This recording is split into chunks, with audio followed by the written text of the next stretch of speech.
Road सिर्फ ऐ ही खराब है या जरा बने इस तो अगे भी किधरे खराब है। बिस्मिल्लाहिर्रहमानिर्रहीम, अस्सलामु अलैकुम, या इली हक Haider. All friend, all viewers, all subscribers, उम्मीद करता हूँ कि आप सब खैरोफियत से होंगे।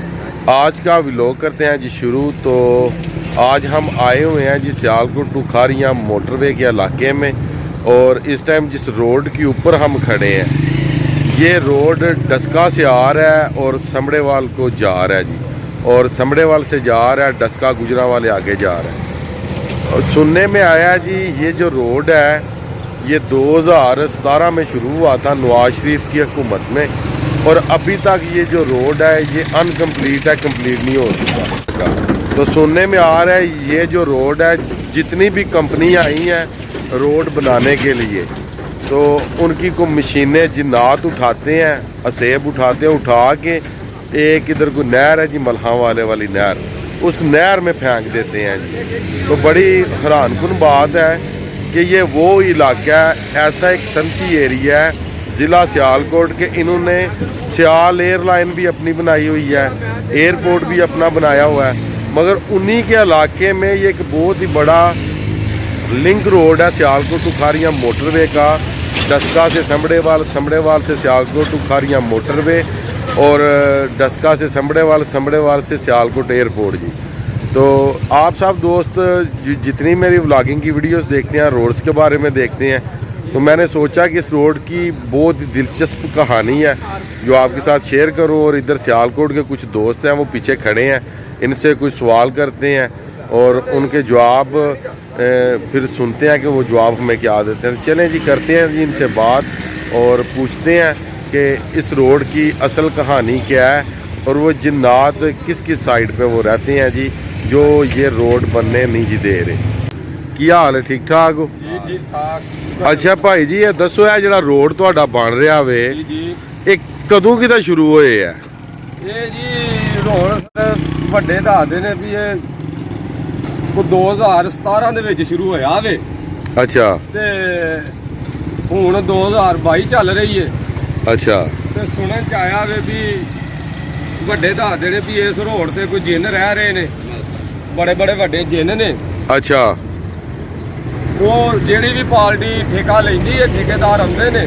ਅੱਛਾ। ਉਹਨਾਂ ਦੀਆਂ ਮਸ਼ੀਨਾਂ ਇਹ ਨਹਿਰ ਨਾਲ ਅੱਪਰ ਚਨਾਬ ਅੱਛਾ ਵਾਲਾ ਪੁਲ, ਅੱਛਾ, ਉਹ ਮਸ਼ੀਨਾਂ ਉਹਨਾਂ ਦੇ ਵਿੱਚ ਸੁੱਟ ਦਿੰਦੇ ਨੇ ਤੇ ਉਹ ਡਰ ਕੇ ਦੌੜ ਜਾਂਦੇ ਨੇ, ਜਿਹਦੀ ਵਜ੍ਹਾ ਨਾਲ ਆਵਾਮ ਜਿਹੜੀ ਹੈ ਨਾ ਬੇਹਿਸਾਬ ਹੀ ਪਰੇਸ਼ਾਨ ਹੈ। ਸਮਝ ਨਹੀਂ ਲੱਗਦੀ ਵੀ ਇਹ ਰੋਡ ਕਿਹੜੀ ਸੰਨ 'ਚ ਕਿਹੜੀ ਤਰੀਕ 'ਚ ਜਾ ਕੇ ਕੰਪਲੀਟ ਹੋਏਗਾ। ਅੱਛਾ। ਤੁਹਾਡੇ ਇਲਾਕੇ ਦੇ ਵਿੱਚ 에ਅਰਪੋਰਟ ਬਣਾਇਆ ਸੁਣਿਆ, ਤੁਹਾਡੇ ਇਲਾਕੇ ਦੇ ਜਿਹੜੇ ਤਾਜਰ ਨੇ ਉਹਨਾਂ ਬਣਾਇਆ ਜੀ ਜੀ। ਉਸ ਤੋਂ ਬਾਅਦ ਇੱਕ ਤੁਹਾਡੇ ਸਿਆਲਕੋਟ ਦੀ ਇੱਕ ਸਿਆਲ 에ਅਰਲਾਈਨ ਚੱਲੀ ਏ। ਜੀ ਜੀ ਬਿਲਕੁਲ ਜੀ ਜੀ ਜੀ। ਤੇ ਤੁਹਾਡੇ ਇਲਾਕੇ ਦੇ ਬਹੁਤ ਜ਼ਿਆਦਾ ਫੈਕਟਰੀਆਂ ਵੀ ਨੇ। ਇਹ ਪਿੱਛੇ ਵੀ ਸਾਡੇ ਸਾਹਮਣੇ ਆ ਫਰਨੀਚਰ ਦਾ ਇੱਕ ਬੜਾ ਵੱਡਾ ਸ਼ੋਰੂਮ ਹੈ, ਯਾਨੀ ਕਿ ਕਾਰੋਬਾਰ ਜਿੰਨਾ ਕਿ ਇੱਥੇ ਵੀ ਮੇਰਾ ਅੰਦਾਜ਼ਾ ਆਂਦਾ ਕਿ ਇੰਨਾ ਗੁਜਰਾਤ ਵਿੱਚ ਜਾਂ ਹੋਰਨਾਂ ਇਲਾਕਿਆਂ ਵਿੱਚ ਨਹੀਂ। ਜੀ ਨਹੀਂ, ਇੱਥੇ ਕਾਰੋਬਾਰ ਇਹ ਰੋਡ ਜਦੋਂ ਸ਼ੁਰੂ ਹੋਇਆ ਨਾ ਜੀ 2017 ਚ, ਤੇ ਇਸ ਰੋਡ ਤੇ ਲੋਕਾਂ ਕਾਰੋਬਾਰ ਬੜੇ ਵਸੀਹ ਕੀਤੇ ਨੇ। ਇਹ ਰੋਡ ਬੜਾ ਵਸੀਹ ਹੈ, ਖੁੱਲਾ ਡੁੱਲਾ ਤੇ ਆਮਦੋਰਫਤ ਬੜੀ ਹੈ। ਅੱਛਾ। ਲੇਕਿਨ ਉਹਨਾਂ ਲੋਕਾਂ ਨੂੰ ਇਹ ਨਹੀਂ ਸੀ ਪਤਾ ਵੀ ਇਸ ਰੋਡ ਤੇ ਜਿੰਨ ਪਏ ਵੱਸਦੇ ਨੇ। ਅੱਛਾ। ਉਹ ਜਿੰਨ ਜਿਹੜੇ ਨੇ ਰੋਡ ਕੰਪਲੀਟ ਨਹੀਂ ਹੋਣ ਦੇ ਰਹੇ। ਅੱਛਾ। ਇਹਦੀ ਵਜ੍ਹਾ ਨਾਲ ਆਵਾਮ ਬੜੀ ਪਰੇਸ਼ਾਨ ਹੈ। ਅੱਛਾ, ਇੱਕ ਵਾਇਦ ਇੱਕ ਐਸਾ ਰੋਡ ਹੈ ਜਿਹੜਾ ਕਿ ਨਵਾਜ਼ ਸ਼ਰੀਫ ਦੇ ਦੌਰ 'ਚ ਸ਼ੁਰੂ ਹੋਇਆ ਜੀ। ਜੀ ਜੀ।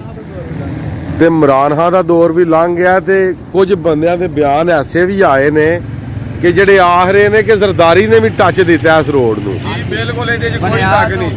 ਇਹ ਬੁਨਿਆਦ ਜ਼ਰਦਾਰੀ ਨੇ ਰੱਖੀ ਹੈ ਇਸ ਰੋਡ ਦੀ। ਉਸ ਤੋਂ ਬਾਅਦ ਨਵਾਜ਼ ਸ਼ਰੀਫ ਆਏ ਨੇ।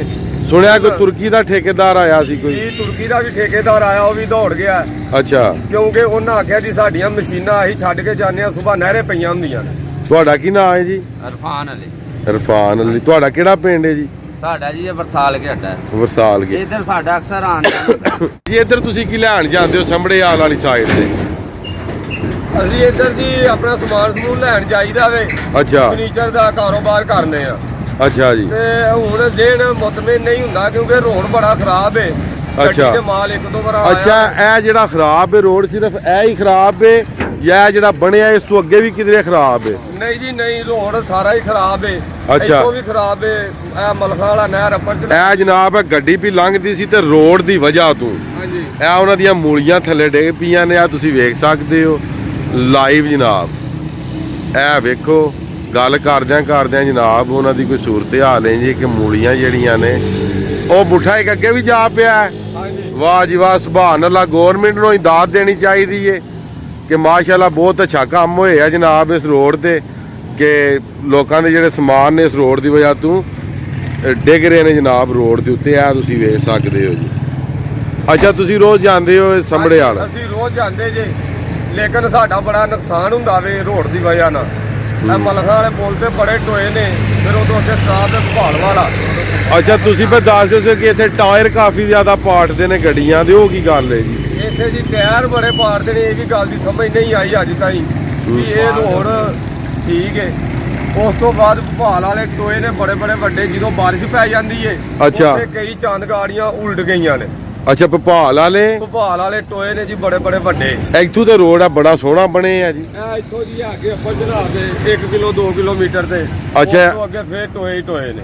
ਅੱਛਾ। ਤੇ ਆਵਾਮ ਜਿਹੜੀ ਹੈ ਬੇਹੱਦੀ ਪਰੇਸ਼ਾਨ ਹੈ। ਅਸੀਂ ਆਪ ਪਰੇਸ਼ਾਨ ਆ ਹੀ। ਹੁਣ ਡਸਕੇ ਵਾਲੇ ਪਾਸੇ ਦਾ ਰੋਡ ਠੀਕ ਹੈ, ਅਸੀਂ ਉਧਰ ਦਾ ਰੁਖ ਕਰ ਲਿਆ ਵੀ ਅਸੀਂ ਉਧਰੋਂ ਮਾਲ ਲਿਆਵਾਂਗੇ, ਉਧਰ ਹੀ ਕਾਰੋਬਾਰ ਕਰਾਂਗੇ। ਇੱਧਰ ਬੜਾ ਨੁਕਸਾਨ ਹੋਇਆ। ਅੱਛਾ, ਸੰਭੜੇ ਵਾਲ ਤੇ ਸਿਆਲਕੋਟ ਛੱਡ ਛੜਿਆ ਜੀ? ਛੱਡ ਛੜਿਆ। ਆਲਾ ਸਿਆਲਕੋਟ ਬੜਾ ਵੱਡਾ ਤੁਹਾਡਾ ਸ਼ਹਿਰ ਹੈ। ਹਾਂਜੀ, ਲੇਕਿਨ ਸਿਰਫ ਰੋਡ ਦੀ ਵਜ੍ਹਾ ਇਹ ਤੋਂ? ਰੋਡ ਦੀ ਵਜ੍ਹਾ ਤੋਂ ਜੀ ਆ ਛੱਡ ਛੜਿਆ ਵੇ, ਕਿਉਂਕਿ ਬੜਾ ਨੁਕਸਾਨ ਹੋਇਆ ਸਾਡਾ ਰੋਡ ਦੀ ਵਜ੍ਹਾ ਨਾਲ। बहुत मेहरबानी भाई जी, बहुत मेहरबानी जी। अच्छा जी, बात कुछ यूँ है जी, भाई साहब ने बात बहुत प्यारी की है। वो कह रहे थे कि हम माल लेने जाते थे समड़ेवाल व सियालकोट, और रोड ख़राब होने की वजह से गाड़ियों के यहाँ पर टायर फट जाते हैं, बाइक के टायर फट जाते हैं। इसलिए हमारा जो गाँव है हम दूसरी साइड पे चले जाते हैं डस्का को जी। तो चले आगे चलते हैं, रोड की आपको कंडीशन दिखाते हैं। समड़ेवाल चौक और जो कि सियालकोट टू खारियाँ मोटरवे वाला रोड बोर्ड है, वहाँ तक ये वीडियोस बनाएंगे। वहाँ पे जाके इस वीडियोस का एंड करेंगे कि 5-6 साल में अभी तक भी ये रोड कंप्लीट नहीं जी हो सका। और जितने भी भाई सियालकोट के रहने वाले हैं, मुझसे बेहतर इस रोड्स के बारे में वो जानते हैं जो डस्का से समड़ेवाल आ रहा है। तो अगर सियालकोट के जो भाई वीडियोस देख रहे हैं, लाजमी कमेंट कीजिएगा और बताइएगा कि वाकई जो हमने बात की है ये हकीकत है या झूठ है। ये भी आप सामने देख सकते हैं जी, रोड की दोनों साइडों की सूरत हाल। बिल्कुल इसके ऊपर बज्जर पड़ा हो रहा है, खाका भी इसके सर के ऊपर से उड़ गया जी, और गाड़ियों के टायर फट जाते। अभी जी हम पहुंच आए हैं समड़ेवाल के करीब तरीन जी। इधर से आप रोड देख सकते हैं कि इतना चौड़ा नहीं, रोड चौड़ा करने के लिए इन्होंने इधर एक ये बनाया था ब्रिज, छोटा सा जी, पुली टाइप, इस गंदे नाले के ऊपर जी। तो हालत दे सकते हैं, अभी तक ये कंप्लीट नहीं हो सका। और ब्रिज भी कुछ इस तरीके का बना है, छोटा सा पुली टाइप के, किसी टाइम भी जा सकता है जी। ये सामने आप देख सकते हैं। ये जी हम समड़ेवाल की जानब जा रहे हैं। ये रेलगाड़ी का फाटक क्रॉस किया है, ये लेफ्ट हैंड पे जा रहा है वजीराबाद को, और सीधे जा रहा है पखड़ियाली, छन्नी, गोंदल और बंगला चौक को भी चला जाता है। और इस साइड पे है जी सीधे जी एयरपोर्ट रोड आ जाता है, और आगे सियालकोट टू खारियाँ मोटरवे जो कि रोड बोर्ड आगे आएगा, उसकी साइड पे घूम के तो आप चले जाएंगे सियालकोट टू खारियाँ मोटरवे पे। अगर आप वहाँ से लेफ़्ट हो जाते हैं तो आप सीधे चले जाएंगे इंटरनेशनल एयरपोर्ट सियालकोट जी। अभी जी ड्राइव बोर्ड किया जी क्रॉस, समड़ेवाल ड्राइव बोर्ड, आगे ये आ गया जी रोड बोर्ड। हम आ रहे हैं जी डस्का वाली साइड से समड़ेवाल। इस रोड बोर्ड के गिर्द आप घूम के राइट हैंड पे अगर जाते हैं तो आप सीधे चले जाएंगे सियालकोट टू खारियाँ मोटरवे वाली साइड पे जी, इस रोड बोर्ड की साइड पे घूम के जी। तो अगर आप यहाँ से हो जाते हैं हमारी तरह लेफ्ट इस साइड पे, तो इधर airport total 6 kilometre Sialkot international airport, ये सामने आप साइन बोर्ड भी देख सकते हैं जी। और ये सीधा रोड जा रहा है सियालकोट एयरपोर्ट को जी। उम्मीद करता हूँ जी जो डस्के से समड़ेवाल को वीडियो उम्मीद करता हूँ जी जो मैंने वीडियोस बनाई है कि जो कि डस्का से समड़ेवाल और समड़ेवाल से सियालकोट टू खारियाँ मोटरवे और इस राउंड बोर्ड से जो जा रहा है जी सियालकोट एयरपोर्ट को रोड, वीडियो आपको पसंद आई होगी। गवर्नमेंट ऑफ पाकिस्तान चौधरी परवेज़ लाई साहब जो कि वज़ीर आला पंजाब है, उनके आगे मेरी रिक्वेस्ट है कि 3 हुकूमतें आई हैं, वो रोड नहीं जी बन सका। तो मेरी रिक्वेस्ट है कि उस रोड को जल्द से जल्द बनाया जाए, क्योंकि ये सनती एरिया बहुत बड़ी बड़ी यहाँ पे फैक्ट्रियाँ हैं, बहुत बड़े बड़े यहाँ पे लोगों के कारोबार हैं। तो ये है कि इनके कारोबार डिस्टर्ब हो रहे हैं रोडों की वजह से। तो मुझे उम्मीद है कि आप इस वीडियो के ऊपर नज़रसानी करेंगे और ये रोड बनवा देंगे ताकि हमारे मुल्क पाकिस्तान की तरक्की हो सके जी। तो आज की वीडियो, आज का व्लॉग करते हैं जी ख़त्म। मुझे दीजिएगा इजाज़त। अल्लाह ताला आपको, आपकी फैमिली को दुनिया और आखिरत की तमाम खुशियाँ नसीब फरमाए। मैं आपका दोस्त, आपका भाई सैयद असमीन आबद। नेक्स्ट वीडियो आने तक ज़्यादा से ज़्यादा अपना ख्याल रखिएगा, मुझे अपनी खास दुआओं में याद रखिएगा। इंशाअल्लाह मिलते हैं जी किसी नेक्स्ट वीडियो के साथ।